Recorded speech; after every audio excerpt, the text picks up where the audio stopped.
So this is, you have a show today, correct? Yeah. Last show of the European run we've been on doing nonstop for past 3 weeks. And it's been amazing to see familiar faces and new faces all over Europe. And the last show always means that a lot of stuff going on at the same time. You're packing on the tour bus and stuff. But it doesn't mean that we're going back home and rest. I mean, we're doing shows back home in Finland. Correct. From Helsinki and back like every weekend or so. And then finally back to US soil on May. Well, in the US, you are doing only the West Coast, right? So I expect you guys to be adding more dates. Yeah, the plan is I'm not keeping anything out, but the plan is to do 2 runs, and like this first one was built around the big festival Sick New World, where we are playing in Las Vegas, and these dates are built around that one. And it's so close to festival season already, so we have to run back and do festivals. And we are planning, and I could say 100% is sure, we are doing East Coast and a lot of more US dates in the later this year. If you don't, I will call you back and find you. You be my guest. I'm easy to find. So, Death of Darkness will be the first album released via Atomic Records. Was there any specific reason for for signing with that record label? I could say that the record label was going through changes, and the people with the previous record label and these guys, and we are in the good hands. The way I put it, I would like to put it, it's like we've been doing this shit for 30 years and we know what we are doing. Oh, and yes. Pretty much like past 20 years, every interview I do, people are asking about the changing record industry. And again, it's like record industry maybe where or is in a crisis, but it doesn't really affect us. It's like basically record companies who were going through crises and how to sell air and how to sell streams and trying to find out like new business models. But we are still writing songs and playing those songs live and putting them down as a record. So we know what we are doing, and our past record company was going through some changes, and now we are in the good hands. Come on, after all, it's so difficult to kill vampires, let alone Helsinki vampires, man. Come on. Yeah, that's true. That's true. You can't get rid of us. Absolutely. And we don't want to. We don't want to. Yeah. Let me be clear. Yeah. So, yeah. Correct me if I'm wrong. You released the single Drive while you were still working on the album. So is this the first time you did that? We did this kind of model 20 years ago with Place to Be and Paris Kills. Mm-hmm. And it was like, at that time, it was because of the schedules were insane. Because early 2000, we were like kind of breaking through big time in Europe, basically German area, big time. And we were just all over the place, and there was no schedule to record anything. And it's in my fresh memory that we recorded the song Gothic Girl from A Place to Be way before we even entered the studio.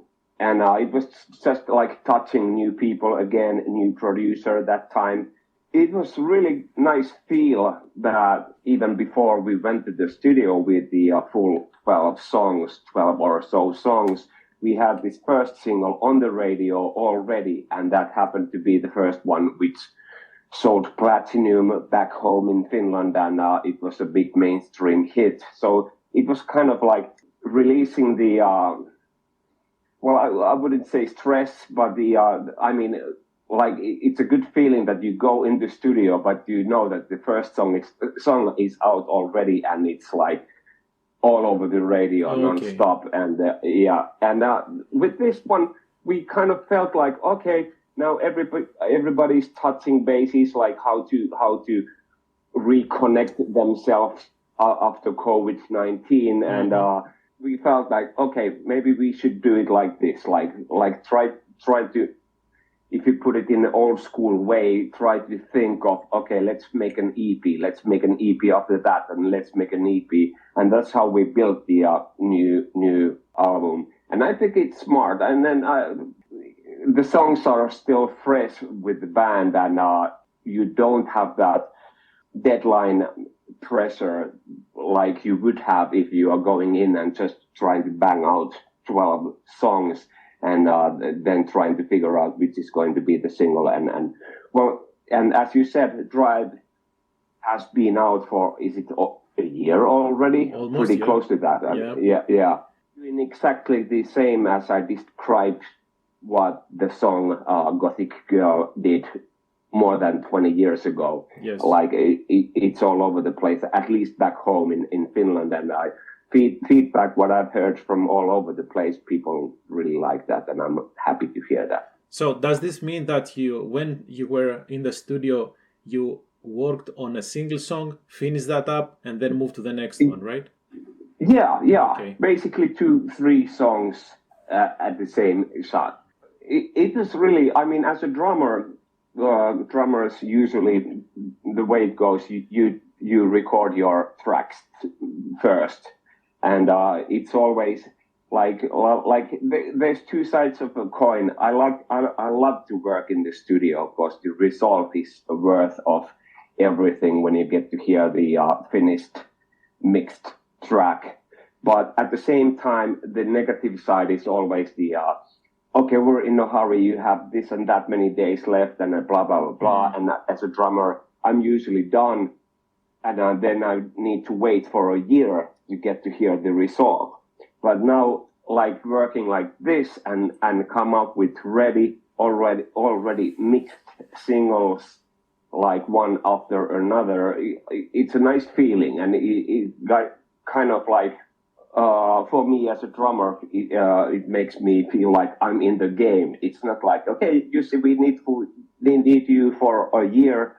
For a week, and you wait for a year, and then you get to hear the result. Now it's like, I like it this way. I'm way more involved. Yeah, kind of. Yeah. But still, you had to spend time on the songwriting thing, the songwriting side, right? Yeah. And some people have asked and said that, okay, one nice thing about COVID was that you had actually time to write new stuff. But we were laughing about it with our guitar player, Basie, who was like, he said it that, I wonder how many bands went to the rehearsal place feeling fucking awesome and great, and let's record some good time party rock and roll. I mean, the way I saw what happened like past two years, there wasn't that much inspiration. Mm-hmm. You were watching the news and everything what went down kind of numbed the whole world.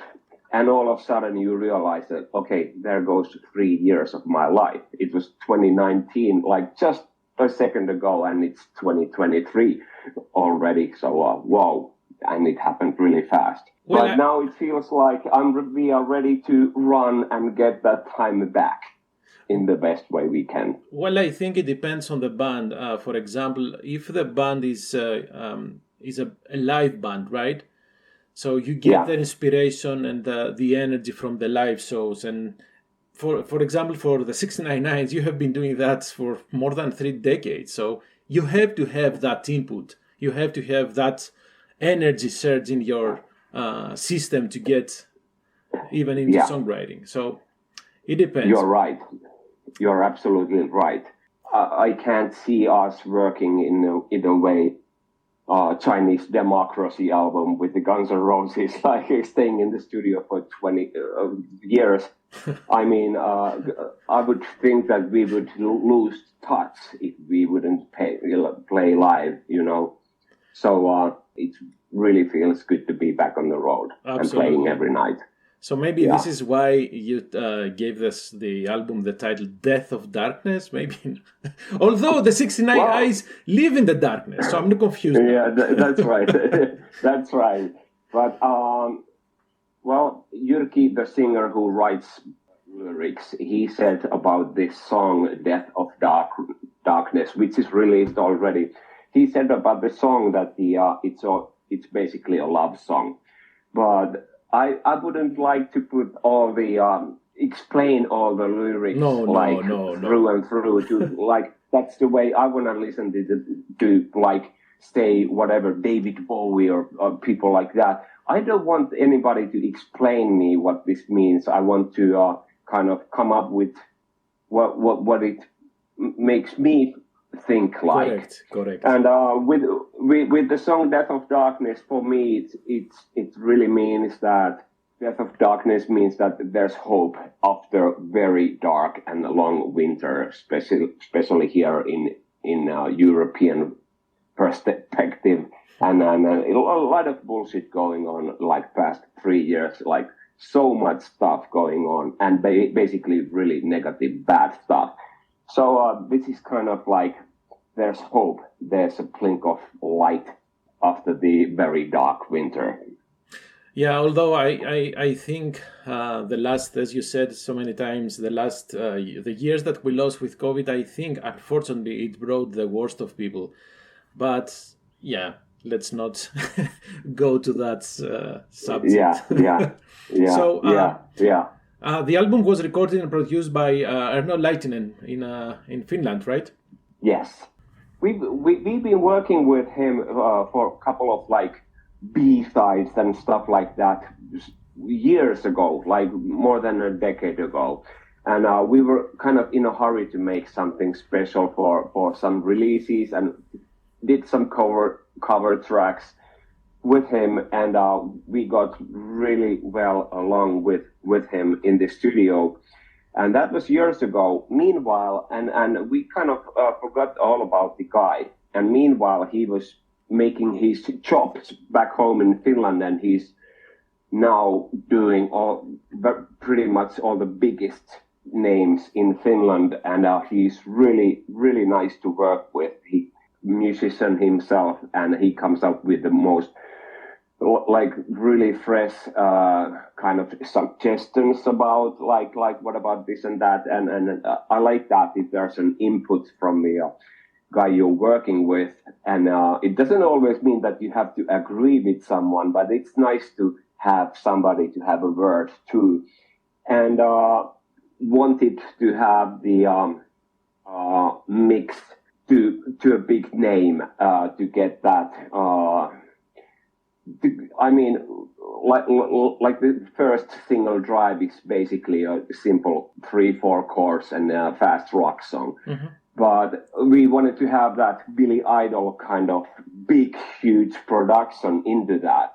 And we wanted to have a name we can trust and we can know that he can deliver us. And I think, well, we are super happy with the result, how the singles and the whole album is sounding right now. So are you happy with your drum sound?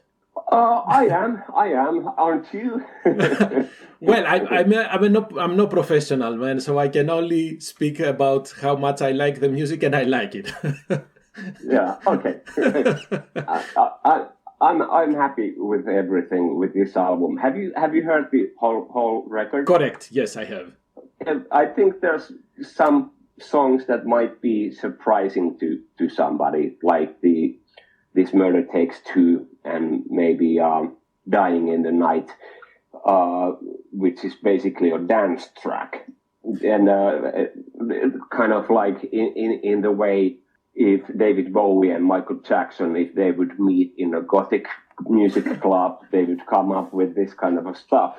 Hopefully, I mean, that's what I'm like playing in my head. They hopefully would have come up with, but those couple of tracks, for example, they're gonna surprise people, and hopefully in a good way. Well, to be honest, listening to the album, two things come to mind. driving in a summer night with your windows rolled down and straight through the darkness. And then, of course, as you said, you have this dancing vibe. But this has been present in almost every 69 Eyes album, to be honest. Yeah, you're right. I think every album is still kind of, if you listen to the whole record, they are different. Yeah. But at the same time, as I said, like back home, we are pretty much a mainstream band all over the radio. But for those people who listen only radio, they get to hear the singles, and the singles are usually chosen by record company or with the band, with the record company. And I think that those decisions made by record company and the radio stations who plays what they want to play, and these people are playing it safe. Like A, if the song is good, we're going to play it, and B, if it's nothing shocking different what the band used to do. So it's usually the singles are written in and recorded in the same formula as songs we did like 20 years ago, Lost Boys and stuff like that. And people who hears only the singles, they don't know that we have, I would like to say that we have pretty wide perspective to music, and we come up with kind of stuff that most people would be surprised of. Yes. But our fans know that, of course, because they listen to the records from the beginning till the end, like as a whole package of 12, 13 new songs. Yeah, I would like to say that we haven't been scared of trying different kind of styles in our past either. But this one, I would like to say that it's kind of fresh and new areas still with the new album. I love that you mentioned this Murder Takes Two, because this song was not originally specifically written for this album. You had plans to record an acoustic EP with Johnny Cash's son? Well, we've done acoustic tours, we've done stuff like that, but who knows, maybe. Okay. Yeah. Fair enough. And you had Kat Von D doing some singing in this one. Yeah. We've been working with her years ago. It must be with this song, with the ballad, which didn't end up on the record. Well, this one surely did. I mean, it's pretty much all of us are in love with the song. And I love Kat Von D. She's a really cool person, and we've known with each other with her 20 years now almost, and she's amazing, and in her first solo record is absolutely amazing, and I can't wait to hear the upcoming second album she's just releasing. And she's a fantastic person, and she's been a fan of the band too, which is amazing, and she's really a great singer, and she's perfect for this song. And then you have Gotta Rock. I never have heard, I didn't know the band Boycott, to be honest. Yeah. So how did you pick that? Is it true that Jyrki was on a TV show, Vein Lama? Did I butcher the name? Yeah. It's in short, it's the biggest mainstream TV show back home in Finland. Whoa. But it's all about music. So I'm really happy he did that, and it's different artists spent time with each other. I mean, spent time together for a week or 10 days, and they are doing covers of each other's songs, and they kind of like, well, it's a huge TV show, and as I said, it's the biggest mainstream TV show back home, and Jyrki chose from his colleague Tommi Läntinen, who was the singer of the band Boycott. Yeah. We were big fans of this very song.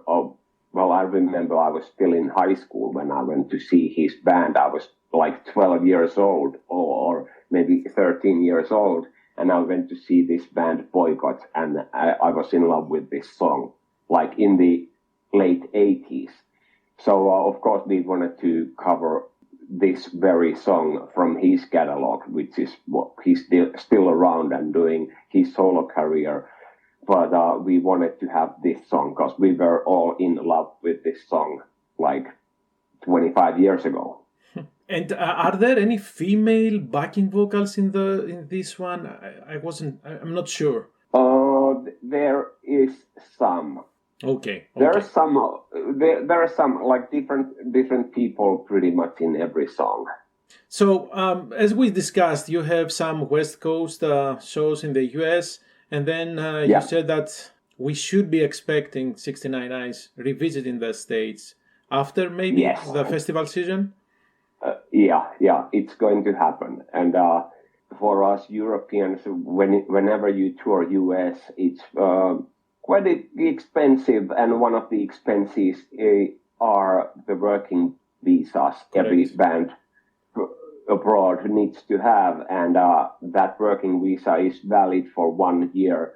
And of course, we would be stupid if we wouldn't take the full year of benefit of paying that working visas for this 3 week run we're doing in West Coast. Of course, you can use that same working visas for a year, and of course we want to do it with that same visa.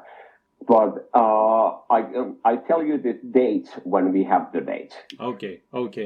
I was expecting to say, well, we have to visit the East Coast. We cannot do only the West Coast. But it sounds reasonable that you said.